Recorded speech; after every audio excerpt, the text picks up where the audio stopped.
യഥാർത്ഥത്തിൽ ജനങ്ങളുടെ താല്പര്യം ഇതിന്റെ ഭാഗമായിട്ട് ഇല്ലാതാവില്ല. കാരണം ഇന്ത്യയിലൊക്കെയുള്ള സാധാരണക്കാരുടെയും ഇടത്തരക്കാരുടെയും ഒക്കെ സ്വർണത്തോടുള്ള ആഭിമുഖ്യം അതിന്റെ വില മാത്രം നോക്കിയിട്ടല്ലല്ലോ. നമ്മൾ പൊതുവെ ഇടത്തരക്കാരും സാധാരണക്കാരും ഒക്കെ സ്വർണം വാങ്ങുന്നത് അതൊരു ആഭരണം എന്ന നിലയിൽ ഉപയോഗിക്കാനും അത്യാവശ്യം വന്നാൽ പണയം വെക്കാനും കഴിയും എന്ന രീതിയിൽ ഒരു ആസ്തി മൂല്യവും ഒക്കെ കണ്ടിട്ടാണല്ലോ സ്വർണം വാങ്ങുന്നത്. അപ്പോൾ പക്ഷേ വില വർദ്ധിക്കുന്ന സാഹചര്യത്തിൽ സ്വർണം വാങ്ങുന്നത് ഒരല്പം കുറച്ചേക്കാം, വാങ്ങുന്നത് അല്ലെങ്കിൽ ഒന്ന് വൈകിപ്പിച്ചേക്കാം. ഒരു ചെറിയ കാലതാമസം അവർ വൈകി വാങ്ങാമെന്നൊക്കെ തീരുമാനിക്കും എന്നുള്ളതിനപ്പുറത്തേക്ക് ഒന്നും തന്നെ സ്വർണത്തോടുള്ള ആഭിമുഖ്യം കുറയുമെന്ന് കരുതാനായിട്ട് കഴിയില്ല. തീർച്ചയായും നമ്മൾ ഈ സ്വർണത്തിന്റെ ഒരു റേറ്റ് വെച്ച് നോക്കുകയാണെങ്കിൽ നമുക്കറിയാം സ്വർണ്ണവില ഈ ഒരു വർഷം ഇതുവരെ ഏകദേശം 60% വർദ്ധിച്ചിരുന്നു. അതുമാത്രമല്ല 1979 ശേഷം 46 വർഷത്തിനിടയിൽ ഏറ്റവും മികച്ച വാർഷിക നേട്ടം തന്നെയാണ് ഈ സ്വർണം കൈവരിച്ചിരിക്കുന്നത് അല്ലേ? അപ്പോൾ ആ ഒരു സാഹചര്യത്തിൽ ഈ 2021 മുതൽ ഇത്രയധികം കാലഘട്ടത്തിൽ ഏതാണ്ട് 4 വർഷത്തിനടുത്ത് വലിയൊരു മാറ്റം തന്നെയാണ് സ്വർണ്ണ വിപണിയിൽ തന്നെ ഉണ്ടായിരിക്കുന്നത്. അപ്പോൾ നമ്മൾ ഈ ഒരു സാമ്പത്തികമായിട്ടുള്ള ഒരു നേട്ടം അതിനെ എങ്ങനെ നോക്കിക്കാണും? യഥാർത്ഥത്തിൽ ഈ മാറ്റമെല്ലാം വന്നിരിക്കുന്നത് നമ്മൾ എപ്പോഴും സംസാരിക്കുന്നത് പോലെ ഈ ആഗോള സാമ്പത്തിക രംഗത്ത് വലിയ രീതിയിലുള്ള അനിശ്ചിതത്വം കഴിഞ്ഞ ഒരു വർഷ കാലയളവിൽ സംഭവിച്ചിട്ടുണ്ട്. പ്രധാനമായും ഇത് കഴിഞ്ഞ ഏപ്രിൽ മാസത്തിന് ശേഷമാണ് ഈ വലിയ അനിശ്ചിതത്വം ആഗോള സാമ്പത്തിക രംഗത്ത് സംഭവിച്ചത്. നമുക്കറിയാമല്ലോ, ഏപ്രിൽ മാസമാണ് ഈ പ്രതികാര ചുങ്കം എന്ന ചുങ്കം ചുമത്തിക്കൊണ്ട് അമേരിക്ക മുന്നോട്ട് വരികയും അത് ലോക രാജ്യങ്ങളിലെല്ലാം തന്നെ വലിയ രീതിയിലുള്ള പ്രത്യാഘാതങ്ങൾ സൃഷ്ടിക്കുകയും ഒക്കെ ചെയ്തത് നമ്മൾ കണ്ടതാണ്. രാജ്യങ്ങളൊക്കെ തന്നെ ഉണ്ടായിരുന്ന സൗഹൃദം നഷ്ടപ്പെടുന്ന രീതിയിലും വലിയ രീതിയിലുള്ള വ്യാപാര യുദ്ധത്തിലേക്കും ഒക്കെ തന്നെ അത് മാറിയ ചിത്രം നമ്മൾ കണ്ടതാണ്. അതിന്റെ തുടർച്ചയാണ് യഥാർത്ഥത്തിൽ ഈ സ്വർണ്ണവിലയിൽ ഇങ്ങനെയുള്ള ഒരു കുതിച്ചുകയറ്റം. യഥാർത്ഥത്തിൽ ഈ വിലവർദ്ധനവ് മുഴുവൻ സംഭവിച്ചത് 2025-ലാണ്. ഈ വർഷമാണ് ഇത്രമാത്രം ഉയർന്ന നിലയിലേക്ക് സ്വർണത്തിന്റെ വില എത്തിച്ചേർന്നത്. അപ്പൊ യഥാർത്ഥത്തിൽ സാമ്പത്തിക രംഗത്തുണ്ടായ പ്രതിസന്ധിയാണ് ഇതിന് കാരണം. ഇപ്പോൾ ഈ വന്നിരിക്കുന്ന ഈ ഉയർച്ചയും ഈ കഴിഞ്ഞ കുറച്ച് ദിവസങ്ങളായി വന്നിട്ടുള്ള ഈ മുന്നേറ്റവും ഇപ്പോൾ സൂചിപ്പിച്ചതുപോലെ ഒരു ദിവസം തന്നെ 1-2 പ്രാവശ്യം വില കൂടുന്ന ചിത്രമൊക്കെ നമ്മൾ കാണുന്നുണ്ട്. യഥാർത്ഥത്തിൽ അതെല്ലാം തന്നെ ഇപ്പോൾ അമേരിക്കൻ സാമ്പത്തിക രംഗത്ത് ഉള്ള ചില സാഹചര്യങ്ങളുടെ പ്രതിഫലനം എന്ന രീതിയിലാണ് നമ്മൾ ഇതിനെ മനസ്സിലാക്കുന്നത്. US പലിശ നിരക്ക് കുറയ്ക്കാൻ പോകുന്നു. അമേരിക്കയിലെ കേന്ദ്ര ബാങ്കായിട്ടുള്ള US ഫെഡറൽ റിസർവ് അവരുടെ പലിശ നിരക്കിൽ കുറവ് വരുത്താൻ പോകുന്നു എന്നുള്ള ഒരു ചിത്രമാണ് പുറത്തു വരുന്നത്.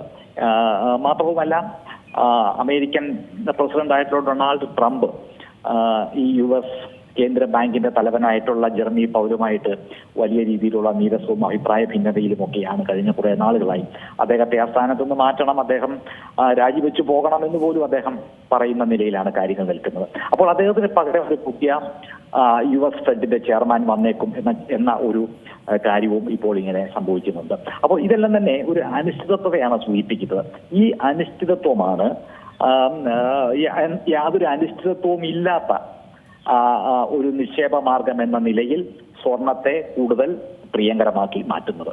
അതുകൊണ്ടാണ് അപ്പോൾ ലോകത്തുള്ള ഈ വലിയ രീതിയിലുള്ള ഈ സമ്പാദ്യ മിച്ചം അത് സാധാരണക്കാരുടെയും ഇടത്തരക്കാരുടെയും ഒന്നും കയ്യിലുള്ള വരുമാനമോ നിക്ഷേപമോ ഒന്നും അല്ല.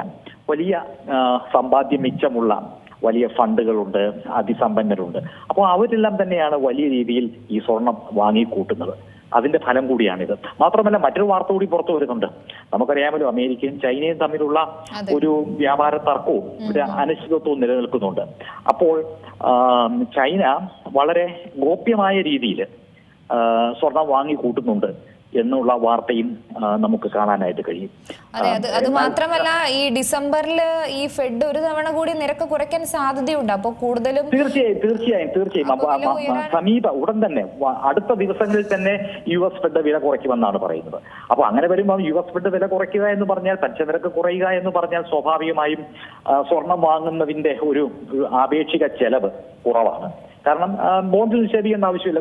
ബോണ്ടിൽ നിക്ഷേപിച്ചു കഴിഞ്ഞാൽ വളരെ ചെറിയ പലിശയല്ലേ കിട്ടുള്ളൂ. എന്നാൽ പിന്നെ സ്വർണത്തിൽ നിക്ഷേപിക്കാം.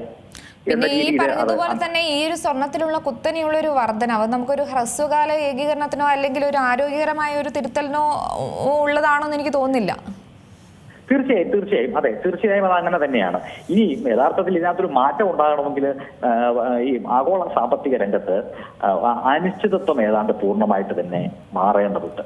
സാമ്പത്തിക രംഗത്ത് അനിശ്ചിതത്വം മാറുകയും ഒരു അഭിവൃദ്ധി ദൃശ്യമാവുകയും ചെയ്യുന്ന സമയത്ത് മാത്രമേ ഈ വിലകളുടെ കാര്യത്തിൽ ഒരു കുറവോ അല്ലെങ്കിൽ ഒരു സമവായ നിലയിലേക്കൊക്കെ ഈ വിലകൾ എത്തിച്ചേരുകയോ ഒക്കെ ചെയ്യുക എന്നുള്ളതാണ് പൊതുവെ പ്രതീക്ഷിക്കുന്നത്.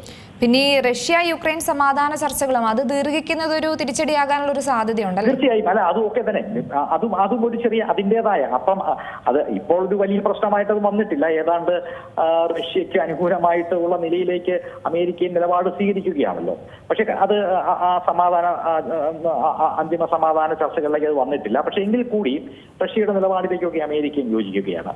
അപ്പോ ഇപ്പോൾ അതൊരു വലിയ പ്രശ്നം ആഗോളതലത്തിൽ ഇപ്പോൾ അതൊരു വലിയ ആ തർക്കം വലിയൊരു പ്രശ്നമല്ലല്ലോ. ഒരു താരതമ്യേന ആപേക്ഷികമായി നോക്കുമ്പോൾ അതിന്റെ ഒരു പ്രാധാന്യം കുറഞ്ഞിട്ടുണ്ട്. പക്ഷെ എങ്കിൽ കൂടി അതിന്റെ ഒരു പങ്കും ഈ വിലവർദ്ധനവിന്റെ പിന്നിലുണ്ട് എന്ന് നമുക്ക് കാണാതിരിക്കാൻ കഴിയും. ഏറ്റവും പുതിയ വാർത്തകളും വിശേഷങ്ങളും വിരൽത്തുമ്പിലറിയാൻ സീ മലയാളം ന്യൂസ് എല്ലാ ഡിജിറ്റൽ പ്ലാറ്റ്ഫോമുകളിലും ലഭ്യം.